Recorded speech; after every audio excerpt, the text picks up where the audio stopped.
नमस्कार मित्रों, हमारी सीरीज चली है एपिसोड नंबर 17 की, जिसमें हम बात कर रहे हैं भृगु संहिता की। भृगु संहिता के अंतर्गत आज हम बात करने जा रहे हैं मेष लग्न के एकादश भाव में यदि बुध स्थित हो तो उसके क्या फलादेश होंगे। प्रथम भाव में 1 नंबर का मतलब होता है मेष लग्न, और मेष लग्न में बुध तृतीय भाव और षष्ठम भाव, इन दोनों भावों का स्वामी होता है। देखिए, जब कभी भी बुध एकादश भाव में स्थित हो जाता है तो बेहतर परिणाम प्रदान करने वाला बन जाता है, क्योंकि यहाँ पर हम एक सिद्धांत की बात करेंगे कि जब कभी भी कोई भी ग्रह एकादश भाव में स्थित होता है तो वह बेहतर परिणाम प्रदान करने वाला ग्रह बन जाता है। विशेष रूप से यदि क्रूर ग्रह कोई भी एकादश भाव में स्थित होता है तो वह अपने क्रूरत्व को त्याग देता है, अपने पापत्व को त्याग देता है। और यहाँ पर यह तृतीय भाव का स्वामी और षष्ठम भाव का स्वामी होकर एक क्रूर ग्रह के समान फल प्रदान करने वाला ग्रह बन रहा है।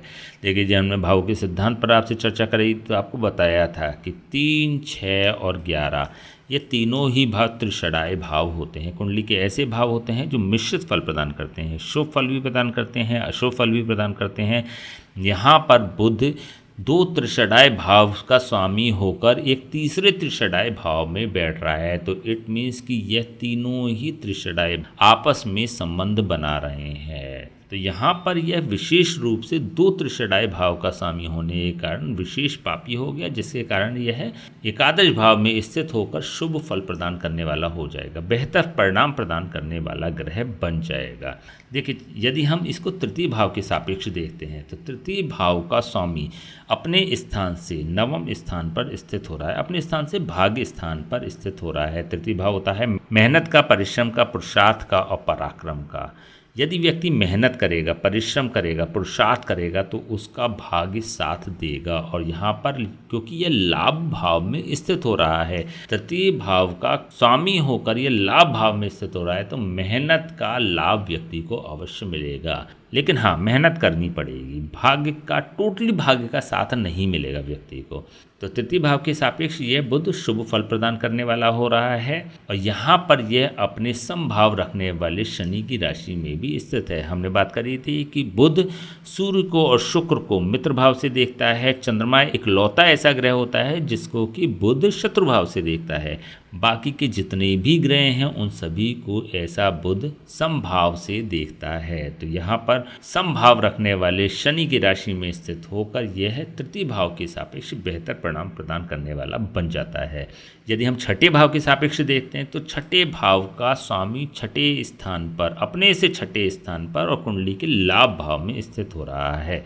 यहाँ पर यह छठे भाव का लाभ प्रदान करने वाला बन जाएगा। देखिए, एकादश भाव जो होता है ना, वो छठे का छठा होता है। यहाँ पर एक नियम कार्य करता है, भावात भावम, भाव से भाव। छठे भाव से छठा भाव 11th हाउस भी रोग, ऋण और शत्रुओं का कारक भाव माना जाता है। छठा भाव होता है रोग, ऋण और शत्रुओं का कारक भाव, और यहाँ से जो छठा भाव होता है वह 11th हाउस होता है, यह भी रोग, ऋण और शत्रुओं का कारक भाव होता है। तो यहाँ पर रोग, ऋण और शत्रुओं के कारक भाव का स्वामी अपने ही स्थान में स्थित हो रहा है, अपने से छठे होकर लाभ भाव में स्थित हो रहा है। रोग, ऋण और शत्रुओं का व्यक्ति को लाभ मिल सकता है।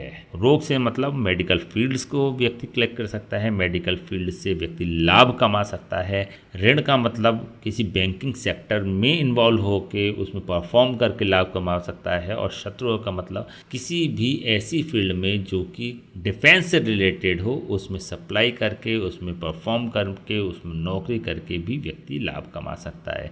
तो इनमें से कोई भी संभावना हो सकती है। तो यहाँ पर छठे भाव का स्वामी जब छठे भाव में, अपने से छठे भाव में स्थित होकर कुंडली के एकादश भाव में और लाभ भाव में स्थित हो जाता है तो बेहतर परिणाम प्रदान करने वाला बन जाता है। यहाँ पर छठा भाव जो होता है वो नौकरी का भी कारक भाव होता है। नौकरी के भाव का स्वामी जब लाभ भाव में स्थित होता है तो उच्च पदस्थ नौकरी प्रदान करने वाला होता है, लेकिन मेहनत बहुत होती है उस नौकरी में, लेकिन डेजिग्नेशन अच्छा होता है, परफॉर्मेंस अच्छी होती है, लाभ ज़्यादा कमाते हैं, लाभ अच्छा कमाते हैं। चलिए हम बात करते हैं इसकी दृष्टियों की। बुध की यहाँ से सीधी दृष्टि पंचम भाव पर पड़ रही है। पंचम भाव में सूर्य की राशि है जिसको कि बुध मित्र भाव से देखता है। हालांकि यहाँ पर यह 2 त्रिषडाय भाव का स्वामी हो रहा है और एक तीसरे त्रिषणाय भाव में बैठ रहा है, तो यहाँ पे अपने कुरत्व को तो त्याग देगा, अपने पापत्व को तो त्याग देगा, लेकिन अशुभता तो इसमें बरकरार रहती ही है। अशुभत्व को साथ लेते हुए जब ये पंचम भाव पे दृष्टि डालता है तो पंचम भाव को कुछ दूषित कर देने वाला भी हो जाता है। पंचम भाव होता है संतान का कारक भाव, संतान को पीड़ित करने वाला हो जाता है, संतान को रोगी बना देने वाला भी हो सकता है, संतान पर शत्रु पक्ष हावी रह सकता है, रोग हावी रह सकते हैं, ऋण भी हावी रह सकता है। लेकिन विशेष रूप से रोगों की यदि हम बात करें तो बुध से संबंधित रोग होने की संभावना बनी रहती है। नसों से संबंधित रोग विशेष रूप से, अथवा त्वचा से संबंधित रोग, अथवा कंठ से संबंधित रोग, अथवा अपने नाभि स्थान से संबंधित रोग होने की संभावना है, क्योंकि इन चारों रोगों का प्रतिनिधित्व जो करता है वह बुध ही करता है। पंचम भाव को अवश्य ही पीड़ित करेगा। इसके अलावा पंचम भाव जो होता है वो मान प्रतिष्ठा और सम्मान का कारक भाव होता है। मान सम्मान प्रतिष्ठा की भी हानि करने का प्रयास ऐसा बुध करता है। यदि हम बुध के कारकत्व की दृष्टि से देखते हैं तो बुध होता है चतुर्थ भाव का कारक और दशम भाव का कारक। चतुर्थ भाव का कारक होने के कारण यह बुध सांसारिक भोगों की उपलब्धता का भी प्रतिनिधित्व करता है। वाहन, भूमि और भवन को दिखाने वाला होता है चतुर्थ भाव, माता के सुख को दिखाने वाला होता है चतुर्थ भाव। जब इस भाव का कारक अपने स्थान से अष्टम स्थान पर स्थित हो जाता है तो यह चतुर्थ भाव से संबंधित कंटेंट्स की हानि करने वाला बन जाता है, वाहन, भूमि और भवन को नष्ट करने वाला बन जाता है, पीड़ित करने वाला बन जाता है। कहीं ना कहीं इन तीनों ही चीज़ों की उपलब्धता में देरी कराने का कारक ऐसा बुध बन जाएगा। माता के सुख से भी व्यक्ति को वंचित कर देने वाला ऐसा बुध हो जाता है।